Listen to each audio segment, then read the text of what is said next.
Hey everyone, welcome to The New Populist. I'm Dave Brown. If you are new to this channel, please like and subscribe, share it with your friends and fellow patriots. This is a new channel and I'm trying to get this thing off the ground and I appreciate your support. If you missed my last video on COVID-19, the Great Reset, I was speaking about China and the viewpoint that Klaus Schwab has on China that he wrote in his book, COVID-19, the Great Reset. And I'm doing this series because there's been a lot of talk about the Great Reset, and unfortunately, depending on where you go, there's a lot of conspiracy theories abound. And I want to really focus in and get the information right. That way, we on the right can't be accused of spreading misinformation and propaganda. So that's my focus. We have the details. They're all here. All we have to do is look for them because the elites, they will tell you what they're going to do.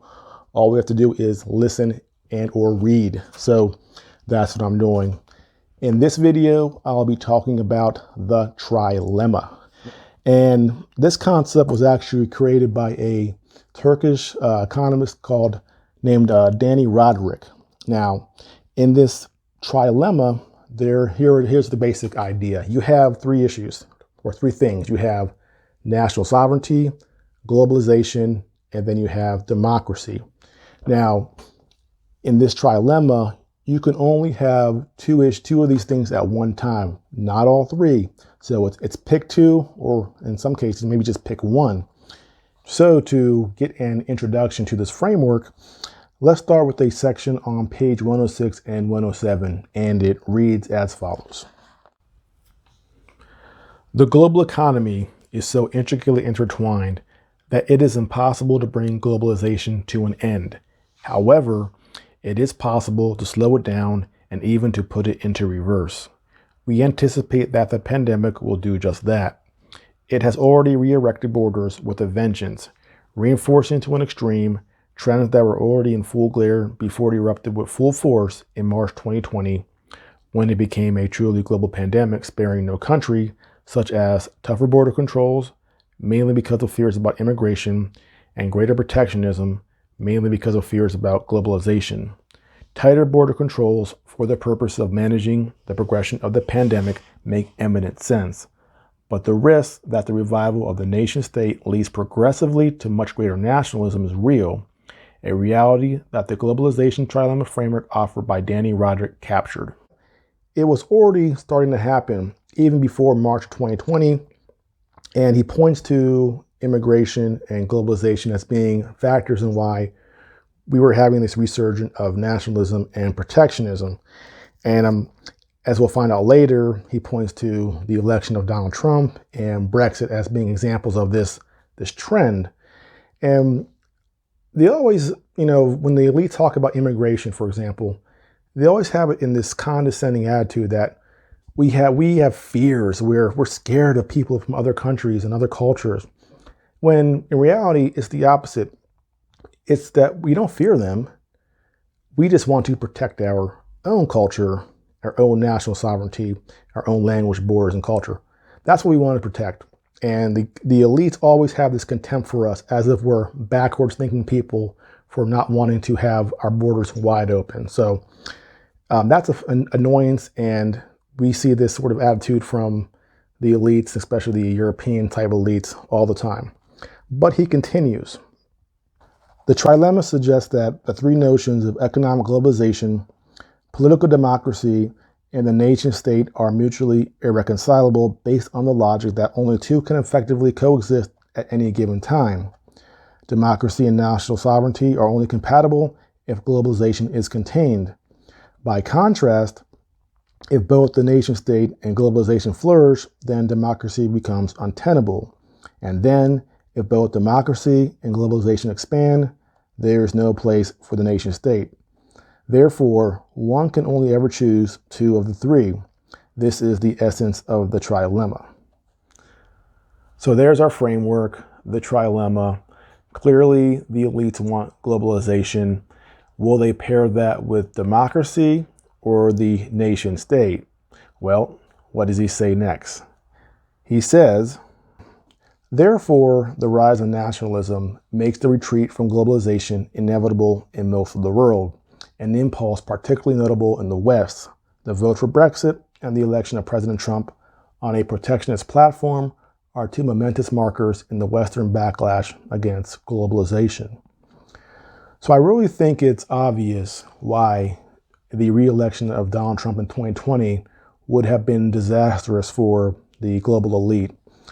He was already such a threat just in the 4 years he was in office.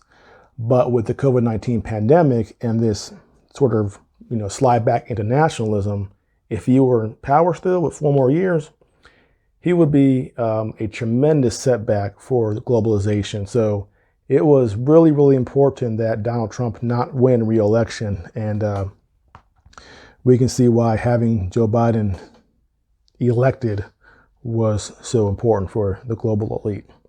So with this retreat from globalization, and they're planning out how they're going to go back toward it. Now, what they're thinking is that the hyper globalization that we experienced over the last 15 to 20 years is no longer the way to go, and that they wanted to move toward regionalization.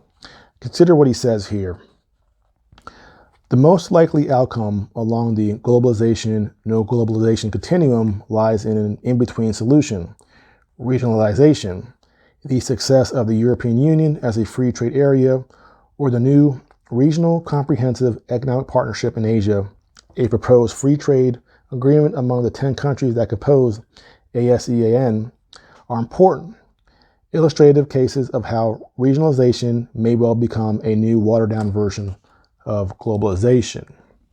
So he understands that what was going on before was very polarizing and there was a lot of pushback. So he's suggesting that they move away from this globalization model to a regionalization model. So let's see if that North American Union starts to become an issue or something that's talked about again in the future. And I think it will. Just to really emphasize how they view this retreat from globalization, here's how they view the idea of protectionism. You can sort of see their attitude toward it. He says here, several surveys conducted in the first few months of 2020, this is before the pandemic started, revealed that international companies fear a return and aggravation of protectionism in the U.S., not only trade, but also in cross-border mergers and acquisitions and government procurement. What happens in the U.S. will inevitably ricochet elsewhere, with other advanced economies imposing more barriers to trade and investment, defying the appeals from experts and international organizations to refrain from protectionism. So the experts and the international organizations, they're making appeals saying, please don't do this. Is it for our benefit or is it for their benefit? Are these the same experts that we're counseling on Afghanistan right now? If they are, we shouldn't listen. But the experts, they don't ever suffer the consequences of their mistakes. And we see this all over the place, whether it's in foreign policy, whether it's in trade issues, any sort of global issue. The experts are never the ones who actually pay for the mistakes that they make, despite their education at Columbia or Harvard, and despite them being a Rhodes Scholar. So I always find it funny when they refer to the experts. There's nothing less impressive right now than an expert. You might as well just have a jackass there instead. Stop listening to these experts. They're not smarter than us, and their motivations, for the most part, are usually self-serving. So what this really means is that they're worried about how much money they're going to be able to make, and they see barriers being put up that prevent them from having their consolidations and their huge multinational mergers where they make a boatload of money and we get screwed in the end. That's the real issue. That's what I read into that. This somber scenario is not inevitable, but over the next few years, we should expect the tensions between the forces of nationalism and openness to play out across the three critical dimensions.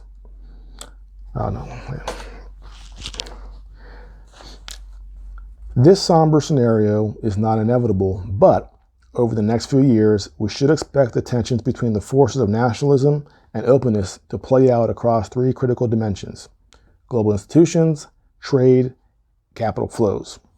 Recently, global institutions and international organizations have been either enfeebled, like the World Trade Organization or the WHO, or not up to the task.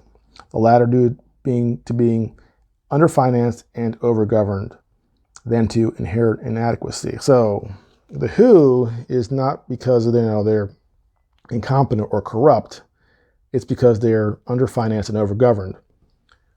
And it's funny, again, this book was written in June of 2020 or even before that. So we've seen what's evolved over the last year with the WHO with regard to China. Again, what do you do when your organization, world organizations are being manipulated and being intimidated by a belligerent superpower?